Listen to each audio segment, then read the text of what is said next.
Hello and welcome back to Pixel Perfect, episode 45. My name is Vilcata, and today we are going to look back at the construction of the Tower of Power. Now, we've talked about it on and off, mentioned it as we've done other projects, because it's something that was done separately in multiple live streams. It took about 2 months to build it, for somewhere around 100 hours, and 7 live streams and many hours off camera, just doing some of the logistics and troubleshooting and whatnot.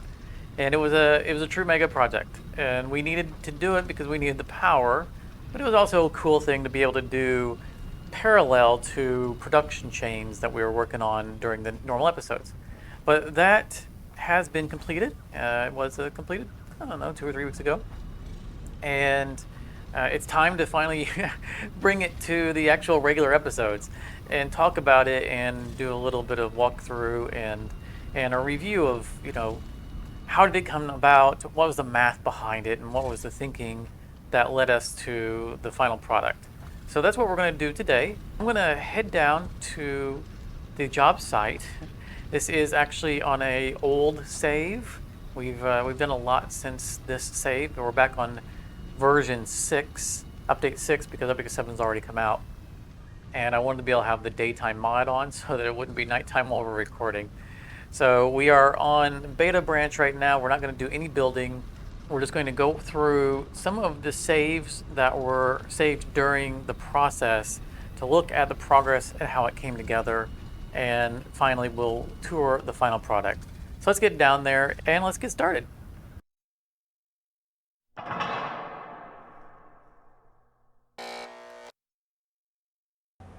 Here we are at the job site of Futures Past.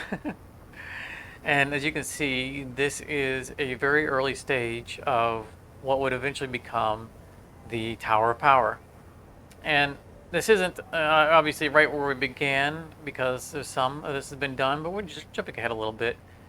And I want to go over some of the prep of why we do things we do in large-scale projects, and how this can help you do large-scale projects more efficiently, especially when they're far away from your warehouse. We are literally on the other corner of the map.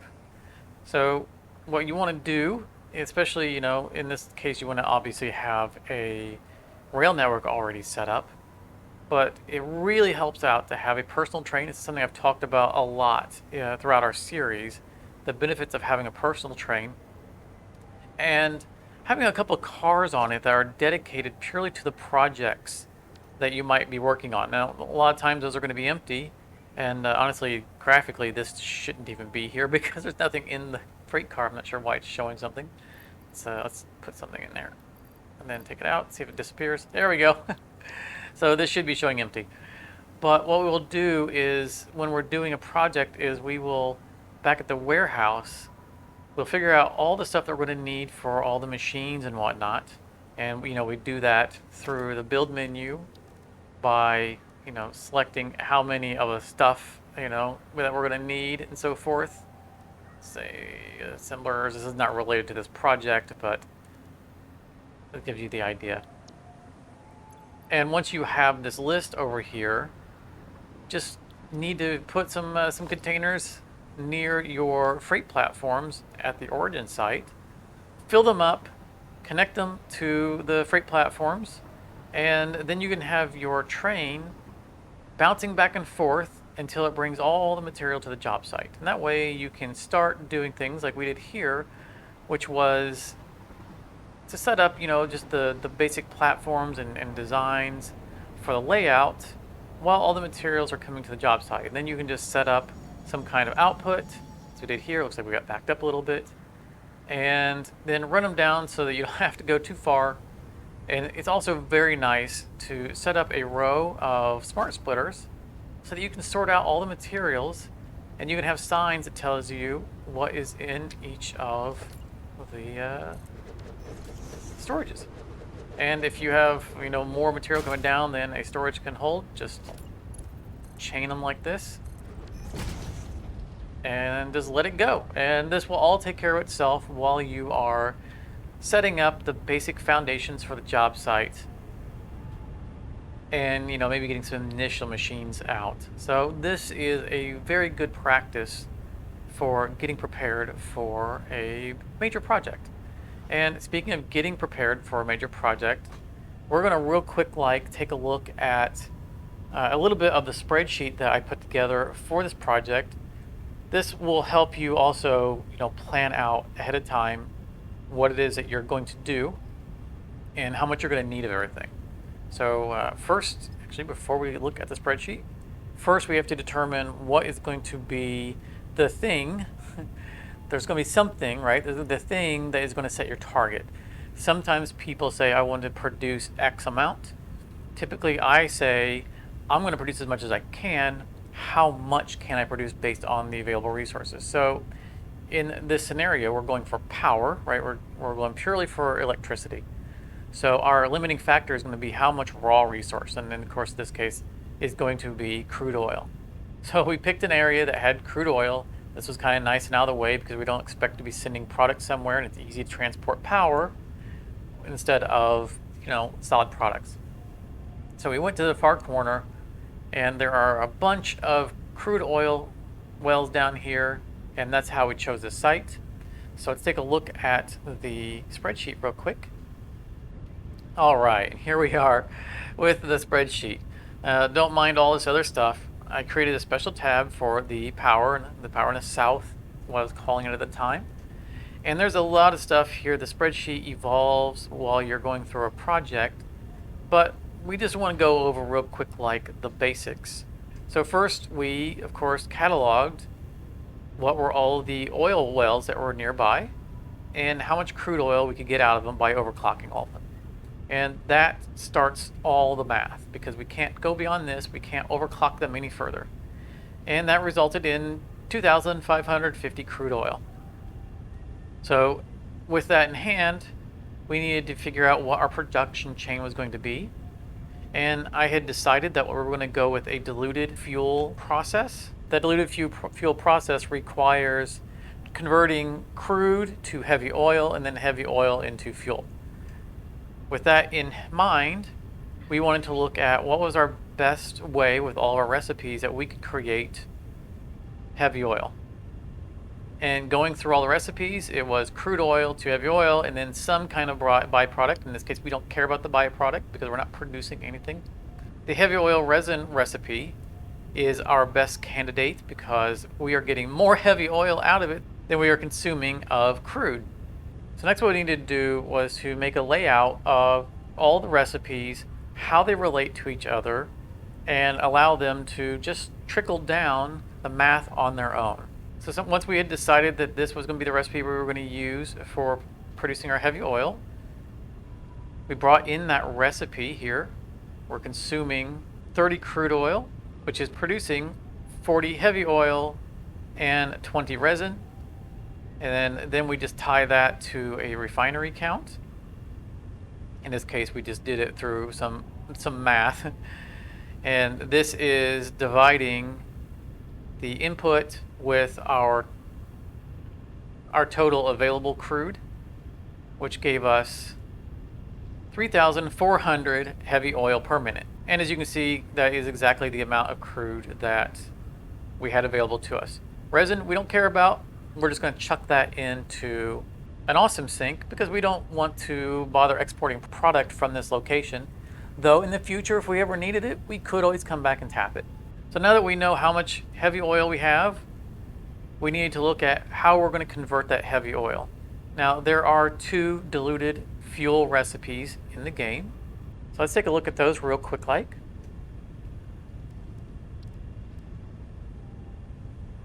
We have the packaged fuel recipe, which we're not going to actually see in this list right here, but we also have this blender recipe. Now, both recipes actually use the same materials. It is 5 heavy oil to 10 fuel, so it's 1 to 2, and then 1 to 1 on water. This one uses a blender, which was something that we did not have access to at the time because we were not producing the radio-controlled units necessary to make the blenders. And again, in this series, we're making a real effort not to skip ahead in technologies when we can avoid it. So our other option was packaged fuel, which is, once again, 1 heavy oil residue to 2 fuel. Now, of course, there are some extra steps involved in this one because it's going to require bottled water as opposed to just water straight from the tap, but it's still producing the same amount of fuel. So now that we know those ratios, we're able to bring the recipe into here. So we have 30 heavy oil and 60 packaged water, and here is our output. Now that gives us our total fuel count, which is excellent, right? 6,800. That's so much fuel. And then the rest of this is just kind of figuring out the logistics. We need 6,800 packaged water. So we look at the packaged water recipe, which is 60 water in 60 containers per machine. And the unpacking of the fuel is the same math, just in reverse. And since we know how much water we're going to require, it's easy to calculate how many packers we're going to require. And since the math is the same, it's the same amount of packers to do the unpacking. And water extractors extract 120 water per minute, so we were able to easily define how many water extractors we're going to require. And if we go down further, we examined, would we want to further convert fuel to turbo fuel? We decided we didn't want to do that. It's just going to require way too much. And to be honest, we're producing 6,800 fuel per minute. That's more than enough, because if we look at the rate of fuel burn, which is 12 per minute per fuel generator, that's 567 generators. That's a lot of space. And as you can see, that many fuel generators running is producing 85 gigawatts, 85,000 megawatts. And with that, we were able to get the math for all the different machines, for our fuel generators, all of our packers, our refineries, and our water extractors. That led us to building out, of course, this list over here. I'm going to go ahead and clear that. Clear list, please. Thank you. But that also allowed us to start designing what would be the footprint of this building. I decided, for example, that I wanted all the packagers to be on one floor. So it was pretty simple to come on down here, figure out, well, kind of how far apart do we need those packagers to be. We'll say it was something like this. We'll look at it later on when we look at the progress of the project. But if we go through and we build a bunch of these, and we're just going to slot some of them down, it's kind of crudely right here at the moment.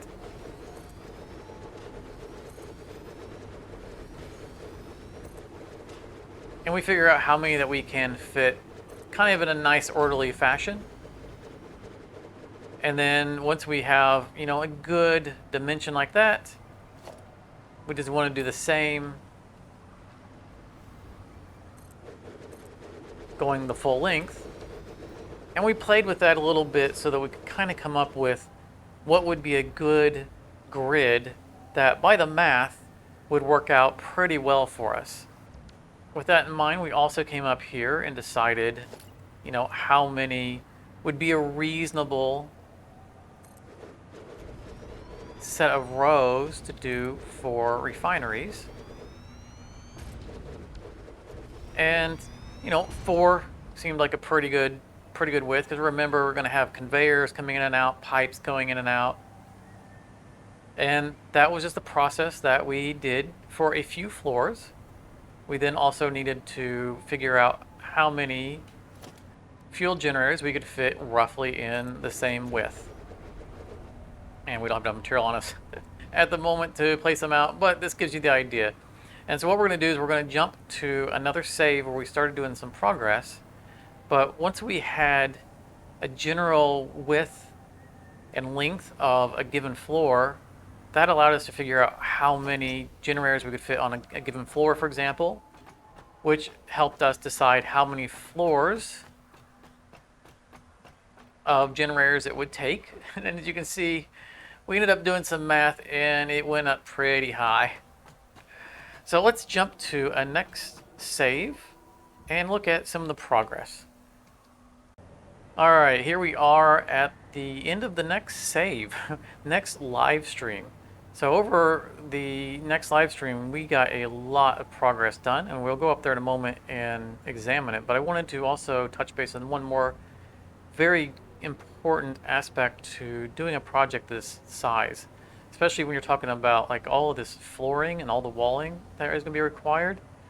It's often a good idea to not bother with trying to transport basic resources to the job site. So, for example, here we had a limestone node nearby, and so we just set up a basic manufacturing of concrete. We also had some iron nearby, so we set up, just very basic setup for a little bit of sheeting and some rods. And just, it's not an industry, right? You can see there's just one of each constructor there. It's not a big deal. And it's just something that will fill up over time while you're doing work. And it's a really smart thing to do when you know that you're going to do large scale building like this. Here we are producing plastic, primarily because we knew that we were going to end up making a bunch of canisters because of the bottling loop. But also, I knew that we would be doing a lot of Mark II pipes eventually, and those require plastic. So, since we already had oil here, because again, this is an oil-based project, we just tapped with the nearest node and did some basic setup here for the availability of plastic. But let's start climbing, because what we did is after we had determined, how many floors of each type we were going to need, we also had to determine what would be the height of each floor. So, for example, for a refinery floor, it is, I believe, 7 wall heights tall. 8. Looks like we went 8. All right. And all floors are not the same height because not all of the machines are the same height. Of course, if you like, you can make them all the same height, but we knew we were going to have a bunch of floors, and we didn't want it to go too far in the stratosphere. It is also helpful to come through and leave signs to remind you on what is going to be on that floor, and that's what I did here. We also painted the floors based on what we're going to do. Crude oil was kind of a gray. But as you can see, over this live stream, we started placing all of the fuel generators. And in fact, I think that we got all of them. And it's quite a task, as you can see, many, many, many floors of them. Also, the plastic was useful here because we went with the coated floors. And as we went along, we made notes of what floor we were on, so we could keep track of what was going on here. And again here, so it says 10/12. We didn't know yet how many floors exactly we were going to have, if we were going to go on to a floors above 10 or 12. So as I was going along, I just jotted down what floor we were on. And not all these floors are the same width. We did want to make this kind of a varied size. So as you can see, the floors kind of go out and back in, and so that there is actually some shape, so the building isn't just a straight rectangle. Just that way we could just add a little more design to it. And it also saved us a couple of floors because we were able to expand on some of these floors and fit some more generators in. But this gives you an idea of the kind of progress we did. And it's good to just, you don't need to finish every floor. Kind of just set up what are we going to do, and in this case, placing machines. So I'm not going to worry about the piping, not going to worry about the wiring. Don't worry about all those logistics. Get your machines in place, especially so if you find that a math didn't come out right, or maybe you had something offset, it's going to be a lot easier to clean these up and move them. And here we reserve the last floor for the unpackers. And this is probably a good time to kind of discuss what was the strategy and why we chose what we put on which floor. Now, if you're familiar with this game and familiar with how fluid dynamics work, they're kind of unreliable here, right? The mechanics of fluid often suffers from problems of backflow and pumping issues. You can really overwork them, and usually you can kind of get them to be reliable. But when you can avoid sending fluids upwards, really it simplifies things a lot. So what we did, and let's go back to the bottom here,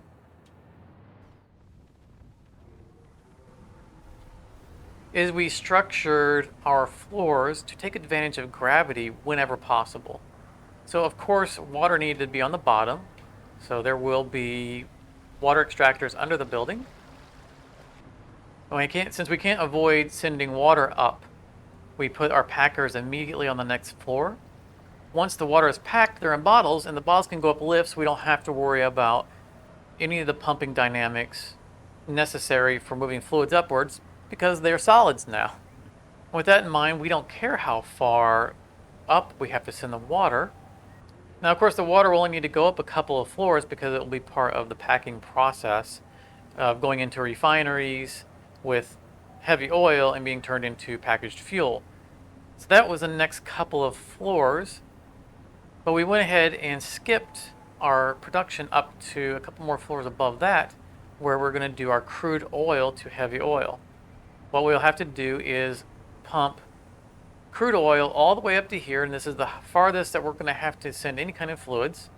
We're considering going up, and up here we can have all the crude oil turn into heavy oil and then gravity feed it back down.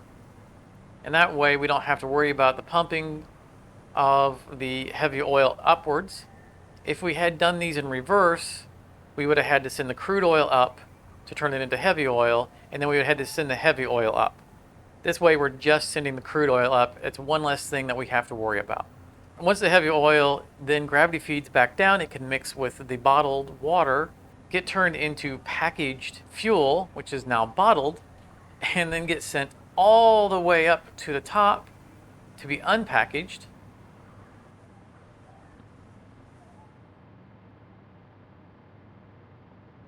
On this floor, which then turns it into liquid fuel, which could then be gravity fed down to all of those floors.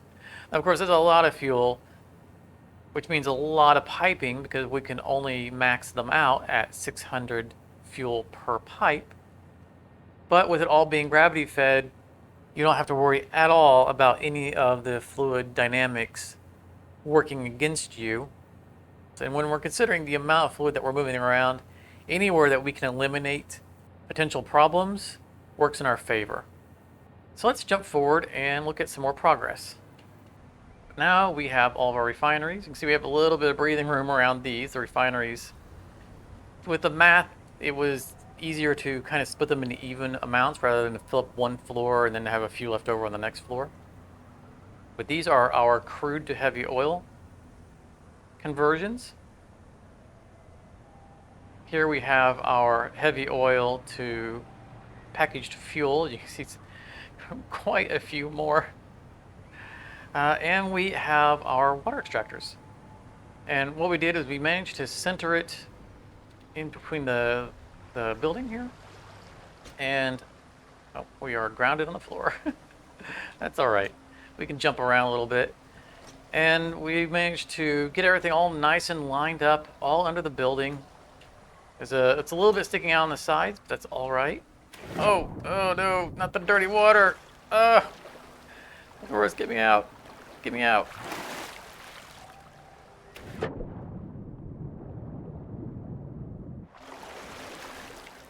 As you can see, the water here is kind of nasty. All right, we picked up a power pole somewhere. All right. So we're missing a... I don't need to fix that because this is a previous save. Well, as you can see, we weren't done yet piping at this point.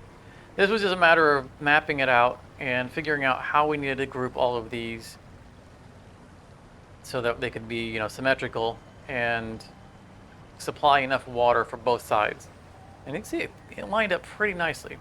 And also, as you can see, inside what will become the feet are a bunch of power cells. And this was kind of a leftover lesson from our other power plant where we had some temporary power cells that I had set up for jump starting the factory. And I decided that it was actually a good idea to have these on site so that if somehow we crash the whole network again, we have a local way of jump starting our main power facility. And as you can see, we painted them to look like Duracell batteries. I am not sponsored by Duracell. As you can see, a lot of progress, and we actually got some of our piping done. Got some of our conveyoring done.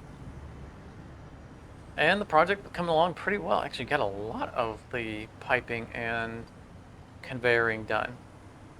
But I think we should go ahead and jump on to another progress update, because you can see basically all the machines are done at this point. This, I think, is a good opportunity for us to talk about, when we're dealing with logistics on this scale, how we can keep track of multiple things in a clean manner so that when there are problems, it's easier to track and troubleshoot.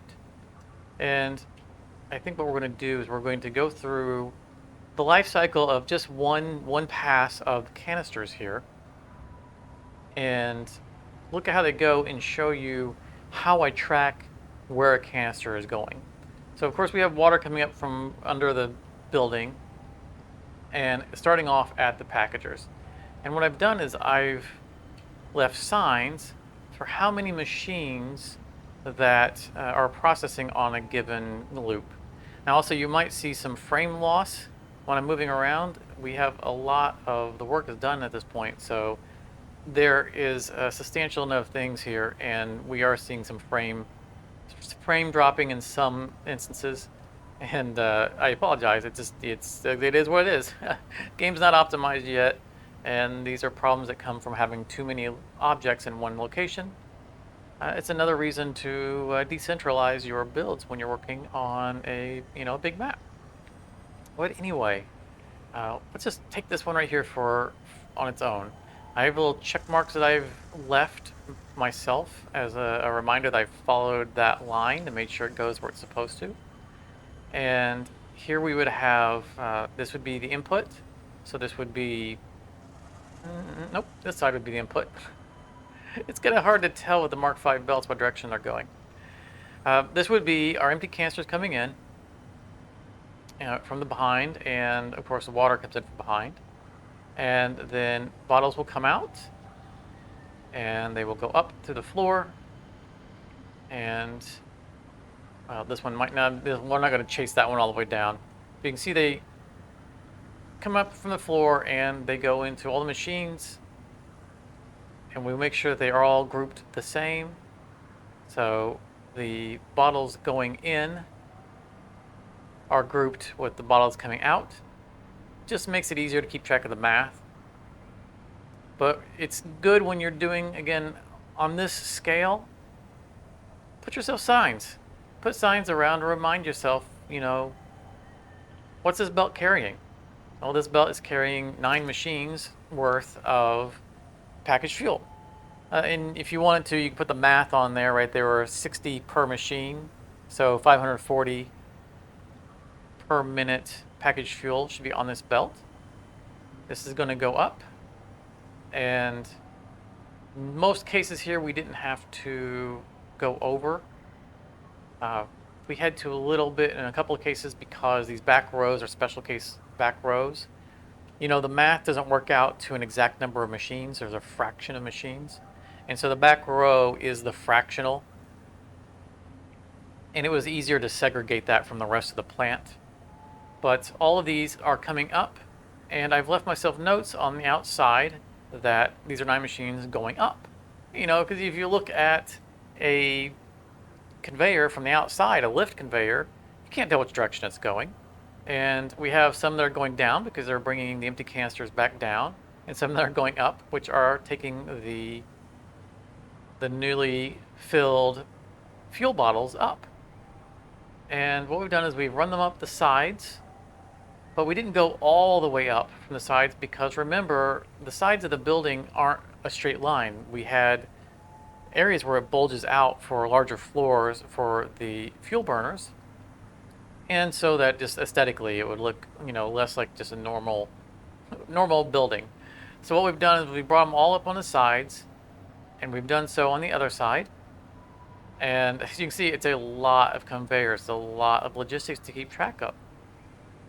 So again, on the walls, I'm reminding myself what's going in and out of all of the locations so that later on in troubleshooting, it made it a lot easier to, make sure if something was not working out right, we could track what was going where.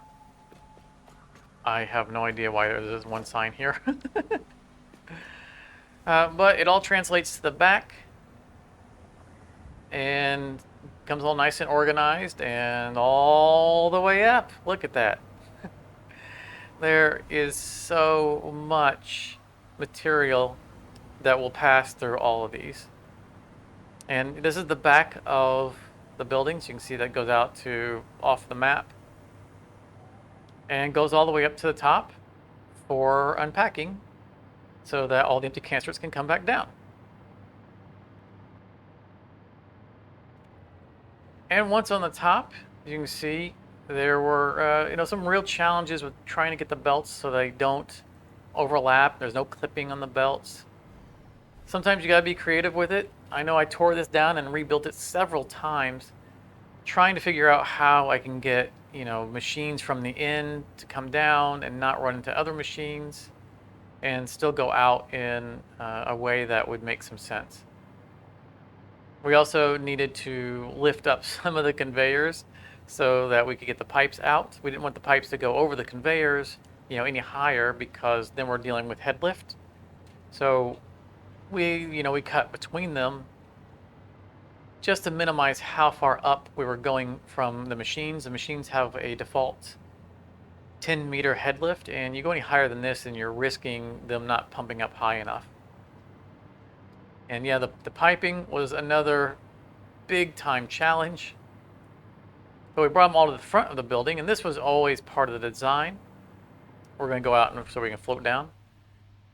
And the idea here was to get the pipes to go down and distribute to all the floors, 2 floors at a time. So the first pipe is dispensing all of its fuel in the first 2 floors, and then this one's ending 2 more floors later.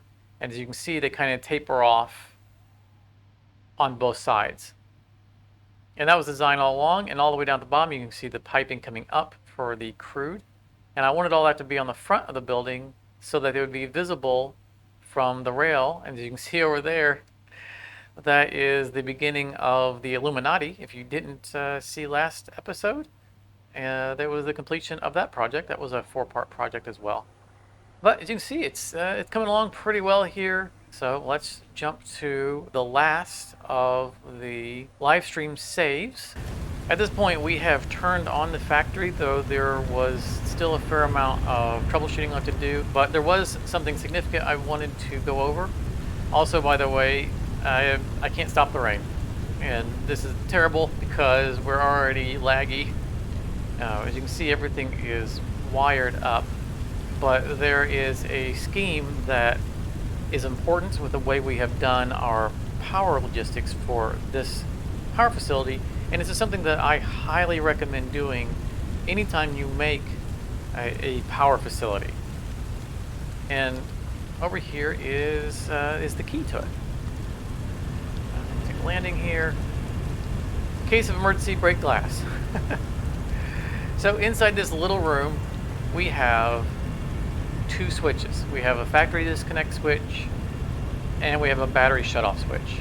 So the battery shutoff switch is going to a wall mount that connects all of the batteries, and they are fully charged, but this power switch is turned off and it will remain turned off. And the reason for this is that if something happens to starve one of our power networks, for example, our turbo fuel facility on the West Coast is reliant on compacted coal being delivered to the site. And if for some reason that gets interrupted, which it has in the past, that facility can run out and shut down. And if it shuts down, any batteries that we have will kick in, but the game doesn't tell you that your batteries are draining unless you happen to look at a power pole. So that doesn't really do us a whole lot of good, because once they're drained, they don't help us restart the network.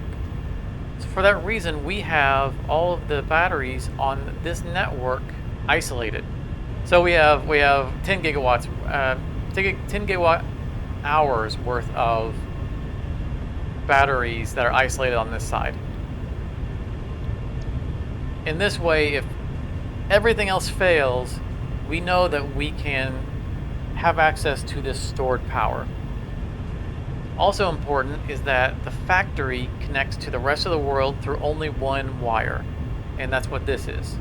So this wire goes to the train station, and the train station of course connects the rest of the network.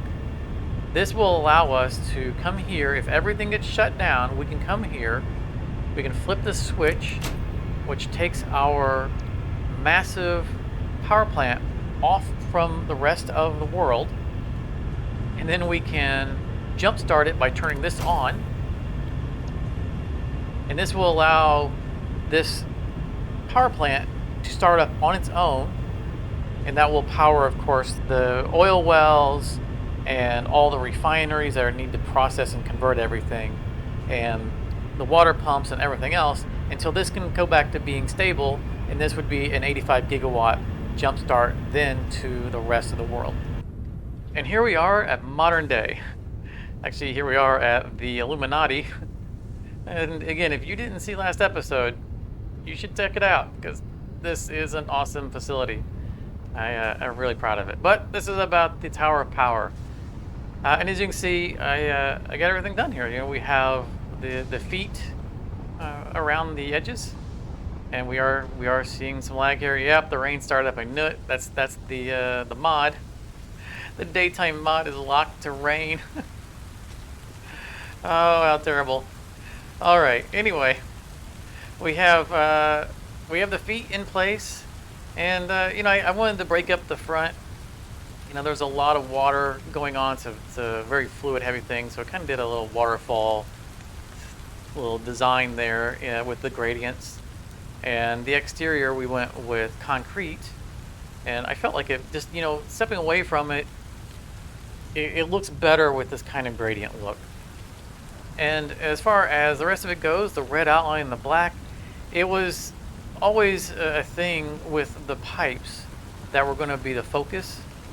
And I kind of wanted to do red pipes, but I needed something that would really stand out. The pipes are out front, they are giving depth to the building, and so they needed to be bright, and I needed to have a dark background. I did play around with a bunch of different colors, but in the end, the black background just worked best because it allows the pipes to pop. The red outline really stands out. The little bird on the front of it, you know, I could tell you that that's the moth, the giant moth, but honestly, it's not. You might have seen in other clips where I had a dotted line going across and up, and that was just my way of determining where the center line was for working on designs. And a bunch of the designs just really didn't work out. Whenever I looked back at it, this just looked cool. You know, it was simple, understated, it didn't take over the whole thing. And so I just kind of expanded on it a little bit, just turned it into a little bit of a bird, and just left it that way. I like it. It's simple. It doesn't have to be a big complex thing. You know, we joked about it on live stream that we didn't want to have a pixel art Mario on it. And of course, we also did put a observation floor on top, so you can see the windows all the way up there. But that is that's the structure fully up and running, and we are falling. And here it is up close. As you can see, I still have to clean up all of the temporary stuff. I wanted to show you up front where I did this little canopy to hide all of the water mechanics beneath it, so you can't see any of the water extractors. And I thought it worked out pretty well to hide it. I also decided to change the crude pipes to white. It just kind of worked better with what we were doing, and it made it just kind of stand out a little bit more. Now, of course, we are seeing some frame loss. I'm going to go inside in the very worst area, and I'm going to show you just how bad it gets. So we're going to stay there just a quick briefly. I apologize ahead of time, but the whole point of this is to show you the reason why we don't have any windows on this and how bad this can get when you put too much in one place. So let's jump up there real quick. All right, here we are in the bowels of the refineries. Apparently the rain is making its way through all the floors. You may even hear some audio problems. And my voice might even be breaking up. So, you know, if it is, then I probably won't include this bit. But yeah, the frame loss is pretty significant in here. So let's get out of here. And we're probably gonna have some frame loss in here, but I want you to see all of the activity. Look at all of the canisters and the fuel bottles and everything just racing on by. There's just so much material moving around. And if we grab a pole, as you can see, it's producing 84.5. It's going up down a little bit. There are still some concerns with fluid mechanics where a maxed out 600 pipe doesn't always deliver at full speed, and this is a known issue, and that's going to account for most of our loss. But we're close to 85 gigawatts, and I am perfectly happy with it. But that is the Tower of Power.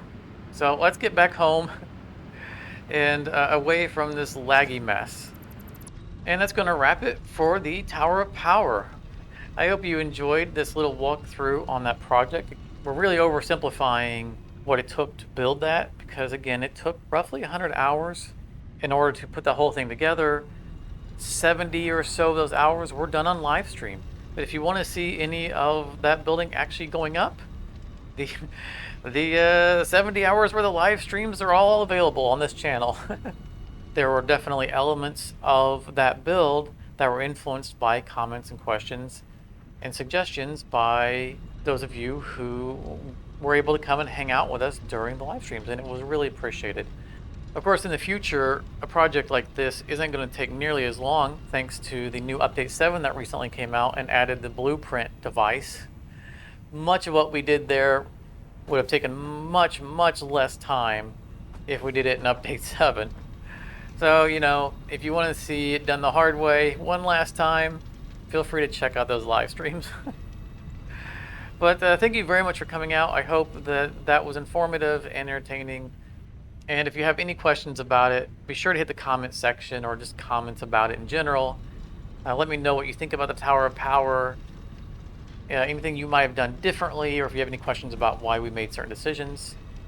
Or if you just want to say how cool it is, because buddy, I'm telling you, it is cool. And I can't tell you what we're going to do for the next episode. Since last episode we did our radio controlled units, we are now kind of free to expand outwards and decide on what our next project is going to be. But thank you very much for coming, and I look forward to seeing you in a future episode.